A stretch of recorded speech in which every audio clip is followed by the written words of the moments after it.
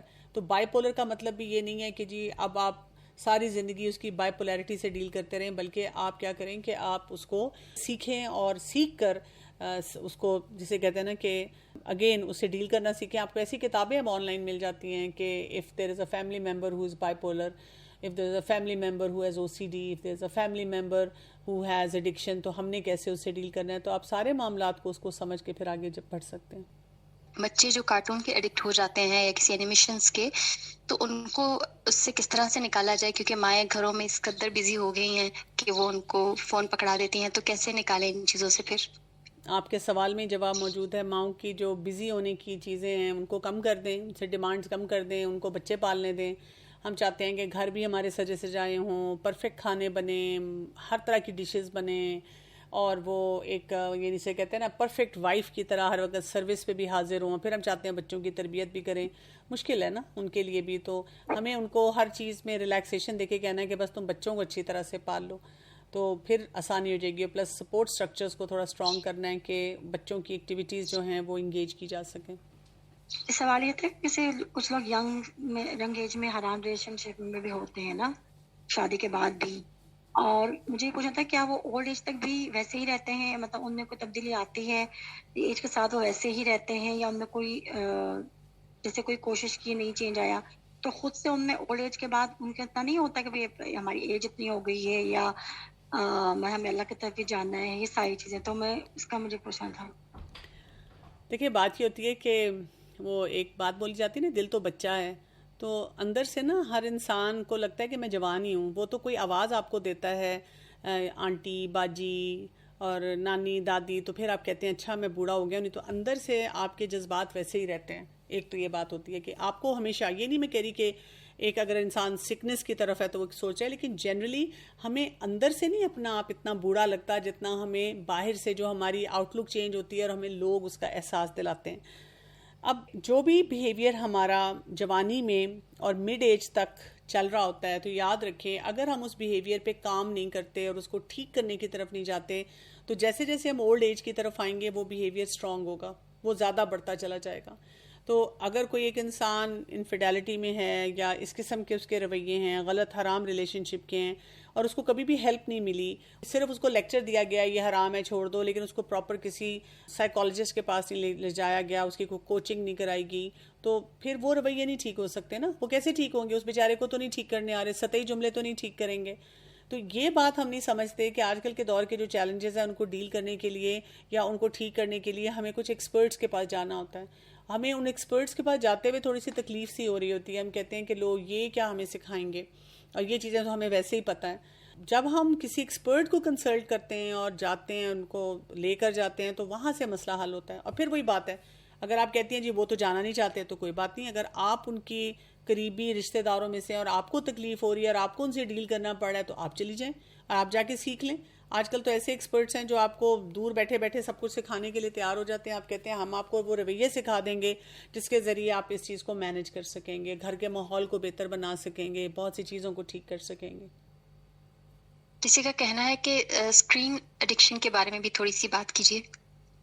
جی, screen addiction جو ہے یہ جو ہوتی ہے اس میں بیسک تو وہی ہے, آپ کی سیلف اسٹیم لو ہوتی ہے, اسی طرح سے سوشل ریلیشن شپس آپ کے سفر ہوتے ہیں. پھر اصل چیز جو ہوتی ہے جو کنٹینٹ آپ دیکھ رہے ہوتے ہیں, ایک تو اسکرین اٹ سیلف جو ہے آپ کو انہیلدی فریم میں لے جاتی ہے اور اوپر سے جو کنٹینٹ آپ دیکھ رہے ہوتے ہیں اس کے آپ کے اوپر اثرات ہوتے ہیں. اور اسکرین کا ٹائم جتنا زیادہ بڑھتا جائے گا, کئی دفعہ لوگ مجھے کہتے ہیں کہ ہم اپنے بچوں کو اسکرین ٹائم دیتے ہیں لیکن ہم بہت واچ رکھتے ہیں کہ وہ ہیلدی چیزیں دیکھیں, لیکن اسکرین کا جو طریقہ کار ہے اس سے کیا ہو رہا ہے کہ آپ کے ایڈکٹیو پیٹرنز اندر بڑھتے جا رہے ہیں, کیونکہ یہ بہت انگیجنگ ہوتی ہے, یہ آپ کو جو ہے وہ بالکل اپنے ساتھ اٹیچ کر لیتی ہے. اور یہاں سے خاص طور پہ پورن ایڈکشن کا راستہ کھلتا ہے. تو پورن ایڈکشن کے لیے ایکسپرٹس یہ کہتے ہیں کہ کوئی بھی پہلی دفعہ اسکرین کھول کے یہ نہیں کہتا کہ میں نے گند دیکھنا ہے اور گند میں انوالو ہونا ہے, لیکن ہوتا یہ کہ جب انسان کا اسکرین ٹائم بڑھتا ہے تو پھر آپشنز بڑھتی جاتی ہیں. اچھا چلو اب یہ دیکھ لو, اب یہ دیکھ لو, اب یہ کر لو, اور وہ کرتے کرتے کرتے انسان جو ہے وہ کہیں کا کہیں پہنچ جاتا ہے. تو یہ اس میں مسئلہ ہوتا ہے. کسی کا سوال ہے کہ چائے کتنی پی جائے. میں پہلے دن میں 6 کپ خود سے انہوں نے 6 کپ پیتی تھی تو تھوڑا تھوڑا کم کیا, لیکن جیسا کم کرنے پہ جسم میں درد ہوتا ہے تو کیا کیا جائے اس سچویشن میں؟ چائے جو ہوتی ہے نا, ایکسپرٹس کہتے ہیں کہ 3 کپ یا 4 کپ پی لیتے ہیں, تو اس سے زیادہ نہیں ہونا چاہیے ان اے ڈے. اور اسپیشلی جو رات کو سونے سے پہلے لاسٹ کپ ہوتا ہے جو آپ کا سلیپ ٹائم ہے, اس سے مطلب وہ جو اس سے کوئی 6 یا 8 گھنٹے پہلے آپ کا لاسٹ کپ ہونا چاہیے. یہ نہیں کہ رات کو آپ نے 10 بجے سونا ہے تو آپ 9:30 بجے چائے پی رہے ہیں, یہ طریقہ کار درست نہیں ہے. زیادہ اگر آپ چائے پیتے ہیں اور اگر آپ نہیں پیتے تو آپ کی وہ باڈی میں اس طرح ہوتا ہے, تو اس کا مطلب ہے کہ آپ کو کھانے پینے کے بیلنس کا نہیں پتہ. جب تک آپ کھانے پینے کے بیلنس کو ٹھیک نہیں کریں گے تو آپ کے مسئلے مسائل پھر چلتے رہیں گے. تو اپنے اوور آل کھانے میں بیلنس لے کر آئیں. اس پہ میرے آپ کو بہت سے لیکچر مل جائیں گے یوٹیوب پہ لائف سٹائل سے ریلیٹڈ, وہ آپ سنیں تو آپ اس میں دیکھیں کہ کیا کیا کھانا چاہیے, کس وقت کھانا چاہیے, کیسے رہنا چاہیے, تو انشاءاللہ اس سے آپ کو فائدہ ہوگا. میرا کوشچن یہ تھا کہ ایکچولی آج کل ہمارے گھر میں بھی ایک شیزوفرینیا کے پیشنٹ ہیں, کافی عرصے سے ان کی ایج ہے اب. تو اب میں جس طرح بچپن میں تو ہمیں پتہ بھی نہیں تھی یہ بیماری, لیکن اب جیسے جیسے ان کو ڈیل کر رہے ہیں, میرے سسر ہیں, تو اب جیسے جیسے ہم ڈیل کر رہے ہیں تو مجھے بہت حیرت ہوتی ہے کہ اب آگے پیچھے بہت ساری فیملیز میں اب یہ بیماری بڑھتی جا رہی ہے. تو یہ ایک تو میں نے پوچھنا تھا یہ جینیٹیکل ہے, اور پھر آگے جس طرح اب فیملی ہسٹری ہے, ان کے چچا کو بھی مطلب تھوڑا سا اٹیک تھا لیکن وہ اتنے نہیں ہیں جتنے مطلب میرے سسر ہیں, تو آگے بچوں کو بھی مطلب پریونشن. دیکھیں اسکیزوفرینیا جو ہے نا وہ جینیٹک ہوتی ہے, اور اس میں ڈائٹ اور باقی چیزوں کا رول ہوتا ہے جس میں اس کو بہتر بنایا جا سکتا ہے. اور ایسے افراد کو اگر آپ ٹریننگ میں رکھتے ہیں کسی بھی سائیکالوجسٹ کے انڈر, اور ان کی جو میڈیکیشن ہے وہ لیتے ہیں اور ان کے ڈائٹ پلانس کو صحیح طرح فالو کرتے ہیں, تو یہ بہت اچھی زندگی گزار سکتے ہیں. تو ان پہ انویسٹ کرنا چاہیے, ان کو چھوڑ نہیں دینا چاہیے. جزاکم اللہ خیرن کثیرا. اللہ تعالیٰ سے دعا ہے ڈاکٹر کنول, اللہ تعالیٰ آپ کے علم, آپ کے عمل, آپ کے انرجی آسانیاں کریں. اللہ تعالیٰ آپ کے لیے دنیا اور آخرت دونوں میں آسانیاں کریں اور مزید آپ کو علم عطا کریں. ایسے ہی آپ مزید لوگوں کی ہیلپ کرتی رہیں فار دی سیک آف اللہ. جزاکم اللہ خیرن کثیرا. باقی تمام لوگوں کے لیے جنہوں نے جوائن کیا, جنہوں نے آرگنائز کیا, اللہ تعالیٰ سب کے لیے دنیا اور آخرت اللہ تعالیٰ سب کو دنیا اور آخرت کی خیر اور بھلائیاں عطا کر دے, اور سب کو بہترین طور پہ دین پر اخلاص کے ساتھ عمل کرنے کی توفیق عطا کریں. بارک اللہ فیکم. جزاکم اللہ خیرن کثیرا. سبحانک اللہم و بحمدک, اشہد ان لا الہ الا انت, استغفرک واتوب الیک. السلام علیکم ورحمۃ اللہ وبرکاتہ.